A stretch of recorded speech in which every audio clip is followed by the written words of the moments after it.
Hello प्यारे बच्चों। Numericals कुछ ज़रूरी इंपॉर्टेंट कॉन्सेप्ट अब हम लोग थोड़ा सा देख लेते हैं इलेक्ट्रिक फील्ड, पोटेंशियल और गॉस लॉ के। So let's start. देखो, जैसा कि कुछ बेसिक चीज़ें आप समझते हो कि लाइक चार्जेस जो होते हैं वो रिपल करते हैं और अपोजिट चार्जेस अट्रैक्ट करते हैं, ये सबको मालूम है। इलेक्ट्रॉन एक फंडामेंटल पार्टिकल है जिसको कि हम फर्दर सब डिवाइडेड नहीं कर सकते, उसको और छोटे हिस्सों में तोड़ा नहीं जा सकता। हालांकि क्वार्क जो होते हैं वो एक ऐसे पार्टिकल होते हैं जिनका कि चार्ज 2/3e या 1/3e होता है, लेकिन ये नॉर्मली फ्री स्पेस में नहीं पाए जाते। तो हम क्वार्क की बात नहीं करते हैं, लेकिन इलेक्ट्रॉनों को हम फर्दर ब्रेक नहीं कर सकते हैं। अब एक फार्मूला है, टोटल चार्ज अगर कहीं पर है तो वो एक हमेशा क्वांटाइज्ड मैनर में होगा, तो n जो होगा वो एक इंटीजर नंबर होगा। तो अगर आप कहीं पर भी चार्ज पाते हैं और आपको ये पता लगाना है कि उसमें कितने इलेक्ट्रॉन ने सहयोग किया होगा, तो आप इस फार्मूले का इस्तेमाल करोगे। जैसे मान लो 1 कूलाम चार्ज हमारे पास कहीं है, तो कितने इलेक्ट्रॉन यहाँ इन्वॉल्व होंगे, तो 1 कूलाम को आप 1.6 × 10⁻⁻19 कूलाम से डिवाइड कर दो तो आपको n आ जाएगा। तो 1/1.6 × 10⁻19 हो जाएगा, ये हो जाएगा 100/16 गुणे 10⁸, तो ये 6.25 गुणे 10⁻18, सॉरी 8 नहीं 18, ये आंसर ऐसा आ जाएगा। तो 1 कूलाम में 6.25 × 10⁸ इलेक्ट्रॉन सहयोग करते हैं, तब 1 कूलाम चार्ज इकट्ठा होता है। तो स्मॉलेस्ट चार्ज जो होता है वो इस 1.6 × 10⁻19 के बराबर होता है। और ये जो फार्मूला है इसे हम चार्ज क्वांटाइजेशन फार्मूला कहते हैं, जहाँ n जो है हमेशा एक इंटीजर होता है, इसीलिए हम कहते हैं कि चार्ज हमेशा क्वांटाइज्ड होता है। तो क्वांटाइजेशन का मतलब है कि अगर कोई फिजिकल क्वांटिटी एक डिस्क्रीट वैल्यू में हो, मतलब n की कुछ खास वैल्यू हो, 1 2 3 4 इस तरह से वैल्यू हो, 1.1 1.125 1.1239 इस तरह के रैंडम वैल्यूज़ ना हो, तो हम उस क्वांटिटी को क्वांटाइज्ड कहते हैं। इंटीग्रल मल्टीपल ऑफ क्वांटा होता है, सिंपल भाषा में इसको समझेंगे। चार्ज जो है वो वेलोसिटी वगैरह बदलने पर, रिलेटिविटी में हम पढ़ते हैं कि अगर हम वेलोसिटी बढ़ाते हैं, v की वैल्यू c को अप्रोच करती है, तो लेंथ चेंज हो जाता है, मास चेंज हो जाता है, टाइम का भी नेचर चेंज हो जाता है, लेकिन चार्ज का नेचर चेंज नहीं होता है। तो ये एक तरह से हम इनवेरिएंट या कांस्टेंट इसका नेचर होता है। और लाइटर न्यूट्रल बॉडी वो इसका इंडक्शन का कारण होता है कि चार्ज किसी बॉडी में एक चार्ज रखोगे तो दूसरी बॉडी में चार्ज इंड्यूस हो जाएगा, जिससे उसमें एक अट्रैक्शन आ सकता है। इलेक्ट्रोस्टैटिक चार्ज एडिटिव नेचर के होते हैं, जिसको हम एक दूसरे सेंस में सुपरपोजिशन प्रिंसिपल भी कहते हैं। जैसे आपके पास बहुत सारे चार्ज कहीं रखे हैं, +q माइनस के चार्ज हैं, प्लस के चार्ज हैं, इन सबको जब आप रखोगे तो 4 2 6 6 में से 3 गए, 3 3 में फिर 1 गया तो 2, तो जैसे यहाँ पर 2 कूलाम चार्ज 2q चार्ज बचेगा। तो सिंपली सुपरपोजिशन प्रिंसिपल की बात हो रही है। A charge at rest produce only electric field around it. कोई भी चार्ज जब कहीं पर रखा होता है प्लस माइनस, तो उसके चारों तरफ हम एक अदृश्य क्षेत्र मान सकते हैं, जिसको कि हम इलेक्ट्रिक फील्ड कहते हैं। तो जब चार्ज रुका होता है, जब इसकी वेलोसिटी 0 होती है, तो इसके चारों तरफ केवल इलेक्ट्रिक फील्ड होती है, लेकिन जब ये चार्ज मूव करना शुरू कर देता है तो इसके साथ एक मैग्नेटिक फील्ड भी आकर के जुड़ जाती है, जिसको अल्टीमेटली थ्योरी ऑफ रिलेटिविटी से समझाया गया था। अब चार्ज अगर unaccelerated motion produce electric field as well as the magnetic field around itself. अगर वो मूव कर रहा है तो उसके चारों तरफ इलेक्ट्रिक फील्ड भी होगी, और इलेक्ट्रिक फील्ड तो बाय नेचर उसका है, तो इलेक्ट्रिक फील्ड भी होगी, लेकिन मोशन की वजह से उसके पास एक मैग्नेटिक फील्ड भी होगी। और अगर यह एक्सेलरेटेड है, अगर इसका एक्सेलरेशन 0 नहीं है, तो उसके साथ साथ वहाँ पर इलेक्ट्रोमैग्नेटिक एनर्जी भी होगी। इसीलिए कहते हैं कि एक एक्सेलरेट चार्ज जो होता है वो फोटोन एमिट करता है। तो फोटोन तो इलेक्ट्रोमैग्नेटिक एनर्जी का प्रॉपर्टी हो गई। तो चार्ज रुका है जब तक, तब तक उसमें केवल इलेक्ट्रिक फील्ड रहेगी, मूव करना शुरू कर देगा एक कांस्टेंट वेलोसिटी से, यानी उसका एक्सेलरेशन 0 होगा, तो उसके चारों तरफ इलेक्ट्रिक और मैग्नेटिक फील्ड दोनों रहेंगे। लेकिन अगर उसने एक्सेलरेशन प्राप्त कर लिया तो उसके पास इलेक्ट्रोमैग्नेटिक एनर्जी भी वहाँ पर आ जाती है। तो ये लिखा है emit electromagnetic radiation in addition to produce electric field and magnetic field around itself. ये खास बात है, अच्छा कॉन्सेप्ट है। अगर अब ये वही चीज़ है, इलेक्ट्रोमैग्नेटिक वेव निकलती है जिसको कि फोटोन कहते हैं। तो when a charge given a non conducting body then the charge remains localized. Non conducting body मतलब है जिसमें कंडक्शन ना हो। आप इसको ऐसे समझ लो जैसे कि कोई ऐसे एक ड्रॉर है, आपकी मेज में एक ड्रॉर लगा है, तो आपने कुछ उठाया और आपने उस मेज के उस ड्रॉर में उसको डाल करके अपना सामान ड्रॉर बंद कर दिया। तो वैसे ही कोई लकड़ी है, जैसे मान लो लकड़ी है, तो लकड़ी पर अगर आप चार्ज दोगे तो जहाँ आप चार्ज रखोगे चार्ज उतनी दूर में रहेगा। इसको कहते हैं लोकलाइज्ड रहना, मतलब जहाँ दिया चार्ज वहीं पर रहेगा और कहीं बिखरेगा नहीं। क्यों नहीं बिखरेगा? क्योंकि ये पूरी सतह जो है वो नॉन कंडक्टिंग है। तो इन चार्जों को फैलाने के लिए, कंडक्शन कराने के लिए यहाँ कोई सुविधा नहीं है। तो चूँकि चार्ज नॉन कंडक्टिंग है, इसीलिए जब भी आप कोई चार्ज यहाँ रखोगे तो वो जो चार्ज होगा वहीं पे लोकलाइज्ड रहेगा। लेकिन अगर हमारे पास एक आइसोलेटेड कंडक्टिंग बॉडी है, जैसे आप उसको दोगे तो चार्ज तुरंत अपने आप को यूनिफॉर्मली डिस्ट्रीब्यूट कर लेगा outer surface of the conducting body. तो जैसे मान लीजिए हमारे पास लोहे का एक गोला था, लोहे की सतह है, जैसे इसको चार्ज दोगे तो चार्ज तुरंत अपने आप को एक दूसरे से इतना दूर कर लेंगे कि वो एक दूसरे का रिपल्सन फोर्स कम से कम महसूस करें। क्योंकि सरफेस कंडक्टिंग है तो इसलिए चार्ज को एक जगह से दूसरी जगह जाने के लिए सपोर्ट मिल जाता रहेगा। तो इस चीज़ को रखिएगा। देखिए बहुत सारे ऑब्जेक्टिव टाइप क्वेश्चन जो इससे हैं जुड़े हुए हैं। लीनियर चार्ज डेंसिटी, ये हम लोग ने बात की है, अभी थ्योरी जो भी पढ़ी थी कि लीनियर चार्ज डेंसिटी होता है चार्ज पर यूनिट लेंथ। वैसे ही सरफेस चार्ज डेंसिटी होता है चार्ज अपॉन एरिया। ये देखो बहुत अच्छा डायग्राम है, इस डायग्राम से आपके बहुत सारे सवाल हल हो जाएंगे। बहुत सारे बच्चे जो ग्रुप पे पूछ रहे हैं वो बहुत कुछ है जो इस डायग्राम से आपको सॉल्व हो जाएगा। जैसे आइसोलेटेड चार्ज है, तो आइसोलेटेड चार्ज की वजह से इलेक्ट्रिक फील्ड कैसे होती है 1/r²। और ग्राफ प्लॉट करोगे r और e का तो इस तरह ग्राफ आएगा। मान लो रिंग ऑफ चार्ज है, तो ये चार्ज है, चार्ज छल्ले नुमा है, तो यहाँ पर जो फार्मूला होगा वो ये होगा। देखो ये है हमारा कैपिटल R, तो कैपिटल R तो रेडियस हो गई, और किसी पॉइंट P से जो दूरी है वो x है, और यहाँ पर भी x है। देखो यहाँ पर न्यूमरेटर में भी x है और डिनोमिनेटर में भी x है। तो यहाँ पर आप क्या देखोगे कि अगर आप सेंटर पे हो तो सेंटर पे तो इलेक्ट्रिक फील्ड 0 है इसके, लेकिन अगर आप सेंटर से इधर जाओगे तो आपको इलेक्ट्रिक फील्ड बढ़ती हुई समझ में आएगी, और इधर जाओगे तो इलेक्ट्रिक फील्ड बढ़ती हुई समझ में आएगी। कहाँ ये इलेक्ट्रिक फील्ड मैक्सिमम होगी?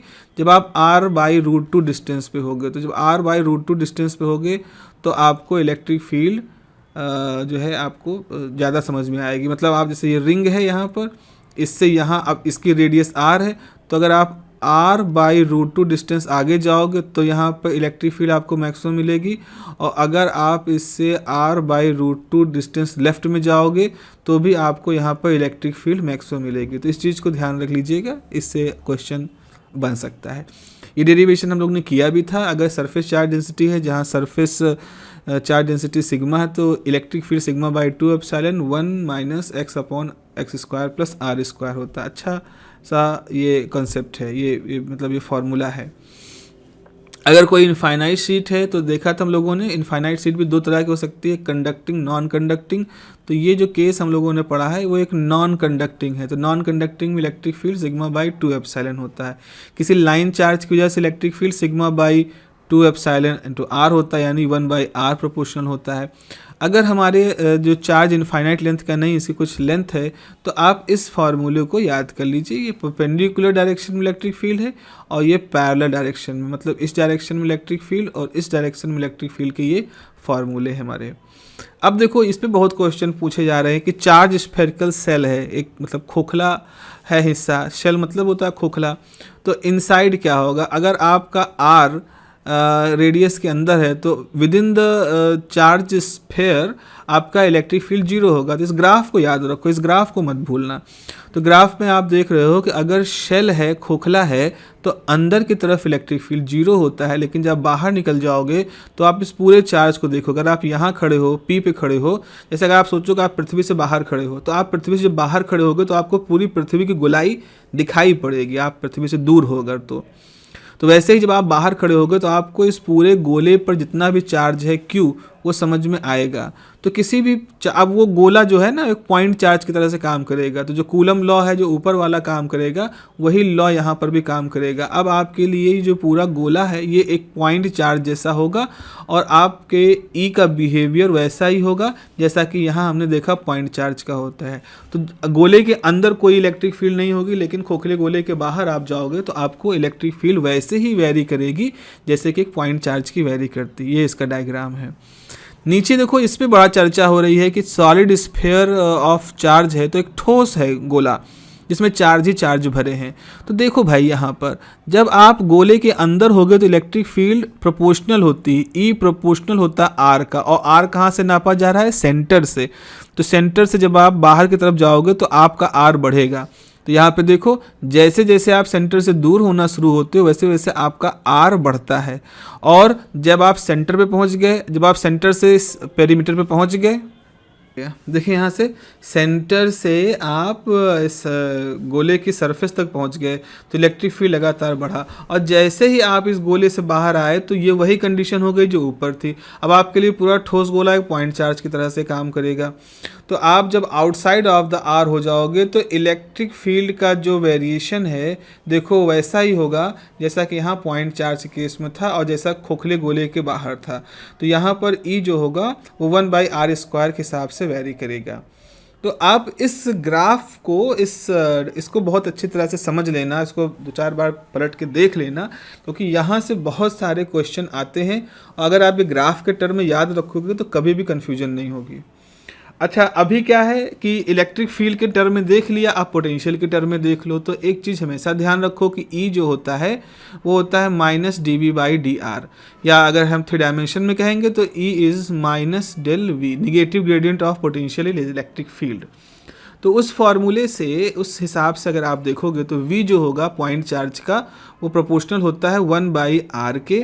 ऐसे ही रिंग ऑफ चार्ज है तो उसके लिए हमारा जो v होगा उसका ये फॉर्मूला होगा, और अगर डिस्क है तो उसके लिए v का ये फॉर्मूला है। आप क्या करिएगा, इसके पिछले हिस्से में जहाँ इलेक्ट्रिक फील्ड का आपने देखा था, इलेक्ट्रिक फील्ड का ये था, इलेक्ट्रिक फील्ड का डिस्क के लिए था, तो अब आप इसको पोटेंशियल के साथ भी कंपैरिजन कर लीजिएगा। तो अपनी नोटबुक में ये दोनों चीज़ें अगल बगल लिख करके नोट कर लीजिएगा।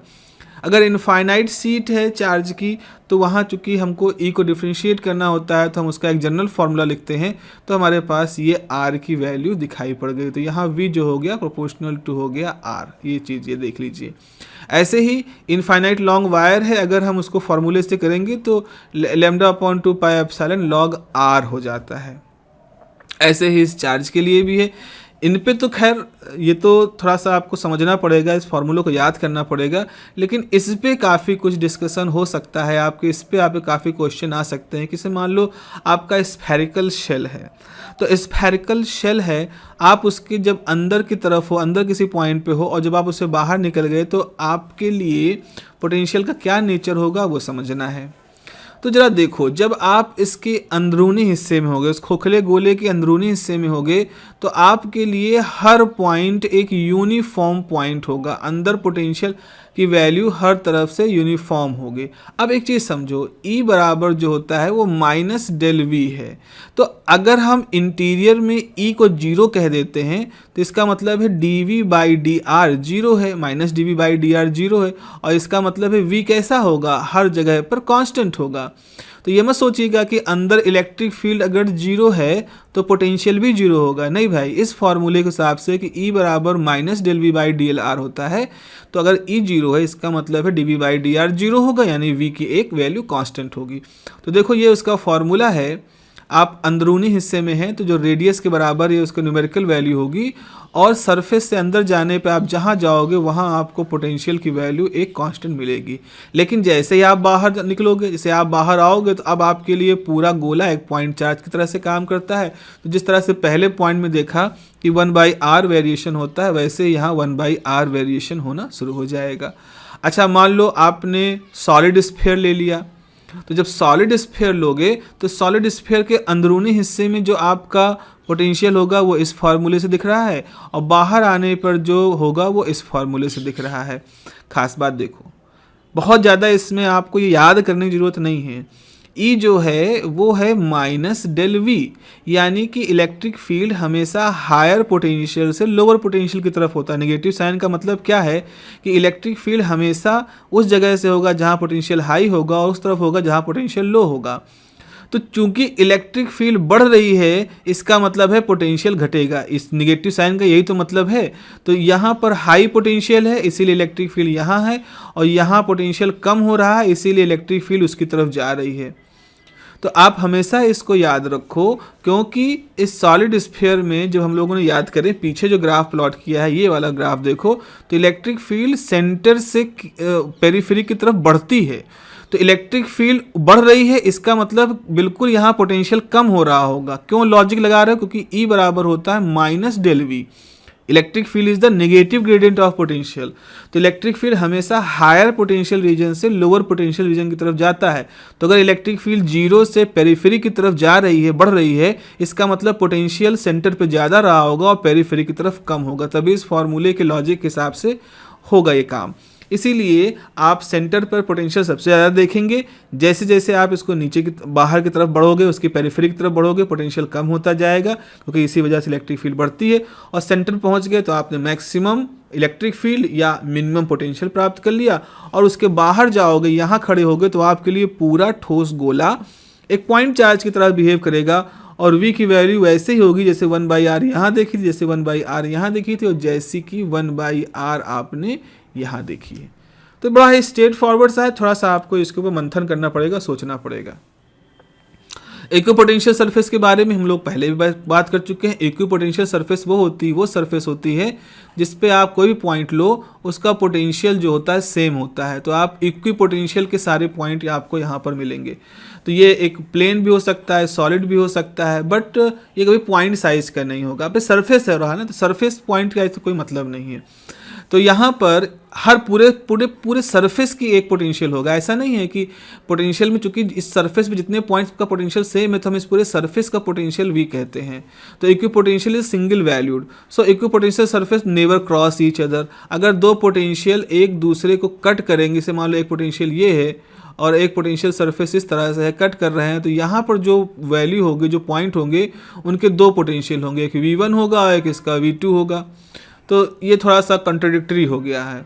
अब इलेक्ट्रिक फील्ड, ये याद रखो, इलेक्ट्रिक फील्ड जो होता है वो हमेशा इक्विपोटेंशियल सरफेस के साथ 90 डिग्री का एंगल बनाती है। तो इलेक्ट्रिक फील्ड की डायरेक्शन हमेशा इक्विपोटेंशियल सरफेस के परपेंडिकुलर होती है। अब वही बात है, अगर हर पॉइंट पर इक्विपोटेंशियल सरफेस के हर पॉइंट पर पोटेंशियल सेम है, यानी VA VB दोनों सेम है, तो हमने फॉर्मूला पढ़ा है कि VB minus VA is equal to WAB by Q0। तो अगर दोनों सेम है तो ये जीरो होगा, अगर जीरो है तो वर्क डन भी यहाँ पर जीरो होगा। तो वही लिखा है, द सरफेस ऑफ कहाँ लिखा है, between 2 point is zero. So work done to move a point charge Q between 2 points on equipotential surface is zero. The surface of the conductor in equilibrium is an equipotential surface. The surface of conductor in equilibrium, जब कोई charge कहीं move नहीं कर रहा, हर चीज़ें अपनी जगह पे स्थिर हो चुकी हैं, तो उस समय जो इक्विपोटेंशियल सरफेस होगा वो कंडक्टर की सतह होगी। अब देखो यहाँ पर इलेक्ट्रिक फोर्स लाइन, तो यहाँ पर अगर चार्ज कंसेंट्रिक है तो उसके चारों तरफ इक्विपोटेंशियल सरफेस स्फेरिकल होगा। और अगर यूनिफॉर्म है, अगर इलेक्ट्रिक फील्ड यूनिफॉर्म है तो इक्विपोटेंशियल सरफेस प्लानर होगा। और प्लानर साथ साथ ये इक्विपोटेंशियल सरफेस एक दूसरे के पैरेलल होंगे। अगर हम इसको थ्री डायमेंशन में देखें, इसी चीज़ को थ्री डायमेंशन में अगर बनाओगे आप, तो ये इस तरह से समानांतर प्लेन आपके दिखाई पड़ेंगे। Okay, let us solve some questions. जैसे कि आपने जो हमें भेजे हैं पिक्स, उसको हम एक जगह कंपाइल कर रहे हैं, तो कुछ क्वेश्चन मैंने उसमें सिलेक्ट किए हैं। कोशिश करिएगा आप इन क्वेश्चन को और इसे मिलते जुलते क्वेश्चन करें। बहुत ज़्यादा बहुत टेक्निकल क्वेश्चन फंसने की जरूरत नहीं है, बिल्कुल बेसिक कंसेप्चुअल क्वेश्चन के ऊपर आपको अपना ध्यान लगाना है। Electric charge at rest produce, अभी बता चुके हैं, इलेक्ट्रिक फील्ड ही प्रोड्यूस करता है। मैग्नेटिक फील्ड वो तब प्रोड्यूस करेगा जब वो मूव कर रहा होगा, और इलेक्ट्रोमैग्नेटिक वेव तब प्रोड्यूस करेगा जब उसमें एक्सेलरेशन होगा। So the minimum value of charge on any conductor वो वही 1.6 10⁻⁻19 कूलाम होता है। Number of electron content in 1 coulomb, अभी 1 कूलाम की बात हमने पीछे बताई है कि इस फॉर्मूले से Q इक्वल टू NC फॉर्मूले से N की वैल्यू 1/c है, डिवाइड करोगे तो ये जो पूरा इसको जब डिवाइड करोगे तो आपके पास ये वैल्यू आ जाएगी 6.25 10⁻18। अब देखो यहाँ पर ये फॉर्मूला है कि जब distance between two charge particle is half, मतलब चार्ज पार्टिकल यहाँ थे और उनके बीच की दूरी आधी हो गई है, पहले r थी अब r/2 हो गई है, तो कूलम फोर्स बिटवीन देम क्या होगा, अब उनके बीच में कूलम फोर्स कितना होगा ये हमें समझना है। तो पहली बार तो बढ़ेगा क्योंकि पास आ गए हैं चार्ज, दूरी कम हुई तो चार्ज फोर्स बढ़ेगा। तो मान लो शुरू में उनके बीच में जो फोर्स था वो ये फॉर्मूला था Q1 Q2 K time r²। अब आपने नई जो डिस्टेंस है वो r1/2 हो गई है, तो इसको सॉल्व करोगे तो 4 ऊपर आ जाए, तो K time Q1 Q2 by r1², और इसको हमने F1 माना है, तो हमारा जो नया फोर्स होगा जो कि उन दोनों के बीच की दूरी को आधा करने पे आया वो पुराने फोर्स का 4 गुना हो जाएगा। तो ये आपका आंसर हो गया। एक चीज़ और देखो, यहाँ पर है दो चार्जेस हैं, 2 charges are at distance d apart in air, हवा में दोनों हैं, तो हवा में है तो इसका मतलब यहाँ डाइलेक्ट्रिक कांस्टेंट एप्सिलॉन मान सकते हैं। Coulomb force between them is F if the dielectric material of dielectric constant K, dielectric constant क्या होता है, डाइलेक्ट्रिक कांस्टेंट होता है permittivity of the material divided by permittivity of free space, तो K place है। तो बताओ कूलम फोर्स अब क्या हो जाएगा, तो कूलम फोर्स का फॉर्मूला क्या होता है 1/4πε0, जो कि यहाँ पर एयर की बात हो रही Q1 Q2 बाई r²। अब मान लो आपने कोई मटेरियल भर दिया, तो मटेरियल भर दिया तो वहाँ पर मटेरियल की प्रॉपर्टी यहाँ पर आ जाएगी, मैग्नेटिक परमिटिविटी। तो अब यहाँ पर क्या होगा, आप इसको एप्सिलॉन नॉट से डिवाइड करो और एप्सिलॉन नॉट से मल्टीप्लाई कर दो, तो epsilon m by epsilon not वो तो k हो जाएगा, तो यहाँ आप k लिख दोगे और एप्सिलॉन नॉट यहाँ पे आ जाएगा।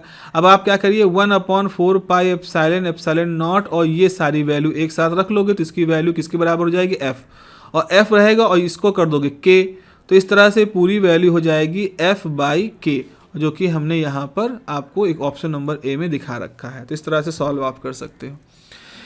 Electric intensity at point varies, देखो भाई इलेक्ट्रिक कोई पॉइंट चार्ज होता है तो पॉइंट चार्ज की वजह से इलेक्ट्रिक इंटेंसिटी 1/r² के हिसाब से होती है, और डाइपोल होता है तो इलेक्ट्रिक इंटेंसिटी 1/r के हिसाब से होती है, और अगर लाइन चार्ज होता है तो λ/2πε0r होता है। यहाँ पर आप डाइपोल भी लिख सकते हैं और लाइन चार्ज भी आप यहाँ पर लिख सकते हैं। दूसरा क्या होगा, the electric charge in a conductor, the electric charge in a conductor reside on inner side of the electric charge in a conductor. अभी पीछे स्लाइड में देखा है कि जब हम किसी कंडक्टर को चार्ज करते हैं तो जो चार्ज होता है वो उसके ऊपर इक्वली डिस्ट्रीब्यूट हो जाता है और साथ ही साथ वो उसकी आउटर सरफेस पर रहता है। तो यहाँ बी और सी दोनों सही हो सकते हैं। Gauss law can be use to calculate if the symmetry of the charge distribution is high. बिल्कुल सिमेट्री के केस में तो हम इसको लेते हैं, तो सिमेट्री यहाँ पर जब तक आपकी सिमेट्री अगर बहुत ज़्यादा है तो आपका, जस्ट अ मिनट, अगर सिमेट्री आपकी अच्छी है तो ही आप यहाँ पर गॉस लॉ को अच्छे से अप्लाई कर सकते हैं। ठीक है, इस बात ये हमारा ऑप्शन हो गया। तो formula that describe coulomb law, देखो यही सिंपल सा पॉपुलर फार्मूला है, बराबर के Q1 Q2 by r²। Coulomb law for force between electric charge most closely resembles, पिछला जो अभी वीडियो मैंने आपको पोस्ट किया है उसमें मैंने बताया है कि न्यूटन्स लॉ ऑफ मोशन, जो कूलम लॉ है वो न्यूटन्स लॉ ऑफ मोशन से नहीं मैच करता बल्कि न्यूटन के ग्रेविटेशनल लॉ के साथ मैच करता है। तो न्यूटन्स लॉ ऑफ ग्रेविटेशन यानी कि F = g/m1m2/r² उससे मैच करेगा। Electric potential at a point distance r from a electric dipole, ये हो गया फॉर्मूला हमारे पास। पोटेंशियल देखो, ये फॉर्मूला याद रखो पोटेंशियल का, इस फॉर्मूले को याद रखो, V = 1/r(n+1). n क्या होता है, n is the order of multipole. तो अगर n की वैल्यू 0 है तो उसको हम मोनोपोल कहेंगे, n की वैल्यू 1 डाइपोल कहेंगे, n की वैल्यू 2 है तो उसको हम क्वाड्रुपोल कहेंगे। तो इस फॉर्मूले के हिसाब से चूँकि हमारा डाइपोल है और डाइपोल का ऑर्डर 1 होता है तो r की पावर n+1 यानी 1/r²। तो ये फार्मूला आ गया पोटेंशियल का। इसको ध्यान रखना हमेशा, ये मतलब इसको तो याद रखना ही है आपको। The electric field intensity of infinite long charge line, अरे भाई कितनी बार कह चुके हैं, λ/2 πε r होती है इलेक्ट्रिक फील्ड। तो ये the electric field intensity of infinite long charge line varies inversely proportional to the square of the distance from it, inversely proportional to the distance from it। तो inversely proportional to the distance from it हो जाएगा। E is uniform electric field between two plates। अच्छा, दो प्लेटों के बीच में है, sigma is the surface density. तो रिलेशन बिटवीन दिस क्या होगा? तो यहाँ पर प्लेटों, कोई प्लेट है, उनके बीच में किसी जगह पे इलेक्ट्रिक फील्ड को पूछा गया है। अब इसमें सेम चार्ज अपोजिट चार्ज वैसा नहीं है, तो जरा हम ऑप्शन देखते हैं। तो ऑप्शन यहाँ पर हमारे पास कुछ बड़े यूनिक से हैं, देखने में ही समझ में आ जाएंगे। इस तरह कोई फार्मूला होता ही नहीं है, इस तरह का भी कोई फार्मूला नहीं होता, इस तरह का भी कोई फार्मूला नहीं होता। फार्मूला इस तरह का होता है, तो हमारा यही ऑप्शन सही हो गया। If charge is placed at infinite, बिल्कुल इनफाइनाइट कौन सी जगह होती है? इनफाइनाइट ऐसी जगह होती है जहाँ की हम पोटेंशियल को जीरो मानते हैं। ये मैंने पिछले लेक्चर में वीडियो में आपको बताया है। तो आपके ऑप्शन हो जाएगा A. Which of the following is a vector quantity? भाई इलेक्ट्रिक पोटेंशियल नंबर होता है, इलेक्ट्रिक चार्ज नंबर होता है, इलेक्ट्रिक फील्ड इंटेंसिटी वेक्टर होती है, और नन ऑफ दिस तो है ही नहीं, तो इसका ऑप्शन बी हो जाएगा। The electric field on a plane is described by this. अब देखो, ये मुझे जहाँ तक लगता है अगर हम यहाँ पर सीधे देखें तो किसी चार्ज डिस्ट्रीब्यूशन की वजह से पोटेंशियल जो है उसमें V का जो रोल है वो 1/r है। तो इस हिसाब से यहाँ पर लिखा है 0+1, तभी तो r है। तो r इसका ऑर्डर 0 हो गया, यानी मोनोपोल। तो ये वाला टर्म तो मोनोपोल को दिखा रहा है, और ये जो टर्म है 1/1+1 तो ये डाइपोल को दिखा रहा है। तो यानी दोनों का सम दिखा रहा है कि यहाँ पर जो हमारा V का जो बिहेवियर है वो डाइपोल और मोनोपोल दोनों की वजह से आ रहा है। अब इसका अगर इलेक्ट्रिक फील्ड की बात करें तो आप इसको इलेक्ट्रिक फील्ड को ऐसे कर सकते हो -dV/dr। अब -dV/dr आप करिएगा और देखिएगा इसमें और कौन कौन से टर्म आ जाते हैं, लेकिन मेरे ख्याल से इसका सी ऑप्शन सही होना चाहिए। एक मेटेलिक सॉलिड स्फीयर है जिसके रेडियस r है, जिस पे चार्ज q दिया गया है, तो इसमें से कौन सा स्टेटमेंट सही है? अब स्टेटमेंट क्या है? Electric field eight point 0r। ये कोई ऑप्शन ही नहीं समझ में आ रहा क्या लिखा है। Charge q is on the outer surface of sphere. तो चार्ज q जो है वो आउटर सरफेस ऑफ स्फीयर पे है। मेटेलिक है तो ये तो हो सकता है, ये बात सही हो सकती है क्योंकि सारा चार्ज आउटर सरफेस पर डिस्ट्रीब्यूट हो जाता है। Electric field eight n less than r। तो n क्या है? इज गिवन बाई, ये मेरे ख्याल से r होना चाहिए, r less than r more than capital R। तो ये फॉर्मूला होना चाहिए। ट्रू। और इतना तो पक्का है कि electric field is perpendicular to the surface of sphere. तो एक सेंस में अगर आप बाहर हैं चार्ज स्फीयर से, मेटेलिक सॉलिड स्फीयर से आप बाहर हैं, तो चार्ज हमारा ये, अच्छा ए आ गया है। ए क्या है? ए पता नहीं क्या है, तो ये ऑप्शन भी गलत दिख रहा है। हाँ, charge is outer surface of the sphere है, इसको हम सही मान सकते। तो मेरे ख्याल से बी और डी तो सही होने चाहिए। If a unit charge is taken from one point two another over a equipotential surface, देखो यही बात घूम के आ गई। इक्विपोटेंशियल सरफेस पे वी ए वी बी बराबर होते हैं, तो जब दोनों बराबर हो जाएंगे तो ये चूरी वैल्यू 0 के बराबर होगी, क्रॉस मल्टीप्लाई कर दोगे डब्ल्यू ए बी 0 हो जाएगा। तो इसका मतलब कोई वर्क डन वहाँ पर नहीं होगा। When an electric field is placed in a uniform external electric field parallel to the field, then it will experience neither a force nor a torque। जैसे ये इलेक्ट्रिक फील्ड है हमारी, ये हमारी इलेक्ट्रिक फील्ड है, और इसके पैरेलल में हमने, इसी के पैरेलल में हमने एक इलेक्ट्रिक डाइपोल रख दिया। ये माइनस चार्ज है, प्लस चार्ज है, तो इसके तरफ हमने एक डाइपोल रख दिया है। तो ऐसी स्थिति में क्या होगा कि पॉजिटिव चार्ज भी अपनी तरफ एक फोर्स महसूस करेगा और नेगेटिव चार्ज इधर फोर्स महसूस करेगा, दोनों दूसरे को कैंसिल कर देंगे, इक्विलिब्रियम कंडीशन है, कोई टॉर्क नहीं होगा और कोई फोर्स नहीं काम करेगा। तो डी ऑप्शन सही है। देखो ये क्वेश्चन तो पता नहीं कितनी बार पूछा जा सकता और इम्पोर्टेंट भी है। एक चार्ज Q है जो सेंटर ऑफ क्यूब के रखा है, तो इलेक्ट्रिक फ्लक्स क्या होगा। देखो भाई, इलेक्ट्रिक फ्लक्स जब हम कैलकुलेट करते हैं तो हम सिमेट्रिकल शेप की बात करते हैं, बहुत ज़्यादा हमें शेप का आकार प्रकार जानने की जरूरत नहीं होती। तो हमारे पास एक क्यूबिक स्ट्रक्चर है, क्यूबिक में क्या होता है, 6 तरफ से जो सरफेसेस होती हैं वो एक दूसरे को घेरे होती हैं। तो टोटल चार्ज जो है, इलेक्ट्रिक फ्लक्स जो है वो चार्ज अपॉन एप्सिलॉन नॉट होता है। लेकिन इस फ्लक्स में कितनी सरफेस सहयोग दे रही हैं, 6 सरफेस सहयोग दे रही हैं।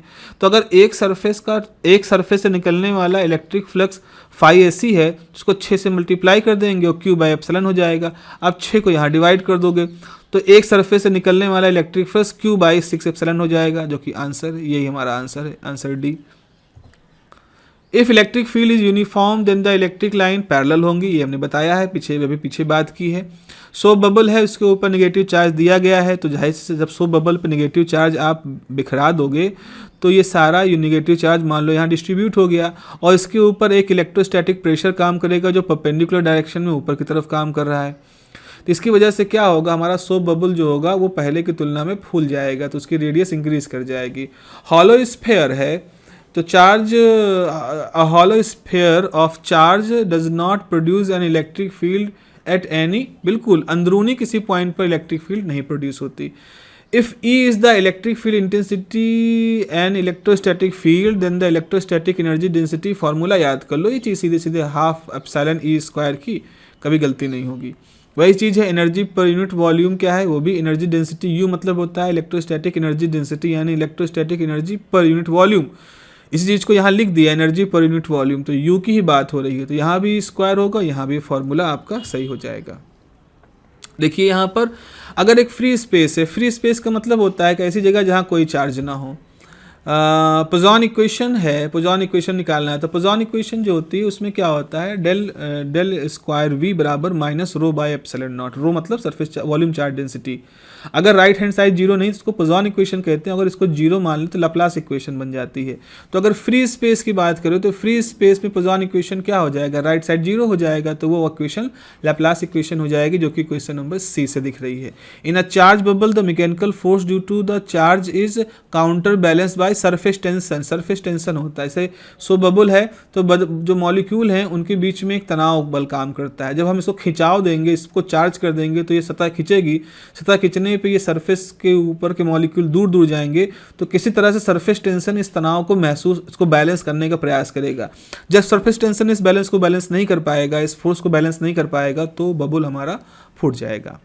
The dimensions of potential are same as, भाई पोटेंशियल का फॉर्मूला क्या होता है, VA माइनस VB बराबर WAB बाई चार्ज। तो ये है work done per unit charge, तो यही लिखा है work per unit charge. Electric field lines होना चाहिए and equipotential lines, electric field lines and equipotential surfaces are always orthogonal, हमेशा एक दूसरे के परपेंडिकुलर होती हैं। The potential between 2 point depends on the location of this point, simple सी बात है, पोटेंशियल जो होता है वो पोजीशन पे डिपेंड करता है, तो लोकेशन कह लो या पोजीशन कह लो, सब आपस में एक ही चीज़ें हैं। तो देखो बच्चों, मेरी सलाह ये रहेगी कि बहुत ट्रिकी क्वेश्चन में फंसने की आपको ज़रूरत नहीं है। जो यूनिट्स आपने पढ़ी हैं उसमें आपको जितने फार्मूले आपने पढ़े हैं उन फार्मूलों को अपनी कॉपी में अंडरलाइन कर लो। एक बार खुद से सोचो कि पोटेंशियल हॉलो स्फीयर में पोटेंशियल बढ़ाने, डिस्टेंस जाने पर पोटेंशियल कैसे बढ़ेगा, कैसे घटेगा, सारे डेरिवेशन सब कुछ आपके पास है कॉपी में। अब तमाम तरह के नए कोई प्रॉब्लम सेट किसी से पूछ लो, कोई नई किताब की फ़ोटो कॉपी करवा लो, कहीं से कुछ करवाओगे तो आपको बहुत ज़्यादा फ़ायदा नहीं होगा। आप अपनी कॉपी, अपने नोट्स में जो न्यूमेरिकल, जो प्रॉब्लम सॉल्व करवाई है न्यूमेरिकल की, या जो भी कुछ करवाया है, उनको बैठ के एक बार ज़रा सोच के उन पे ही थोड़ा सा सोचना शुरू करो। अगर आप इंतज़ार कर रहे हो कोई ऐसी जादुई किताब आपके हाथ लग जाए, कोई ऐसा जादुई कोई कुंजी लग जाएगी जिसमें 100 क्वेश्चन दिए रहेंगे और उसी 100 क्वेश्चनों से आपका आंसर सॉल्व हो जाएंगे, तो ऐसा नहीं होने वाला है। आपको थोड़ा सा वर्कआउट करना पड़ेगा। तो अपनी जो भी आप तैयारी कर रहे हो ऑब्जेक्टिव टाइप में, उसमें बहुत इनफाइनाइट अमाउंट के क्वेश्चन सॉल्व करने के लिए अब प्रयास मत करिएगा। जितना है उनको रिवाइज करो, सारे फॉर्मूले स्फीयर के, पोटेंशियल के, और पोटेंशियल इलेक्ट्रोस्टैटिक एनर्जी के, पोटेंशियल प्रेशर के, वो सब कुछ आपको केवल रिवाइज करना है। ठीक है, चलिए best of luck and for your examinations.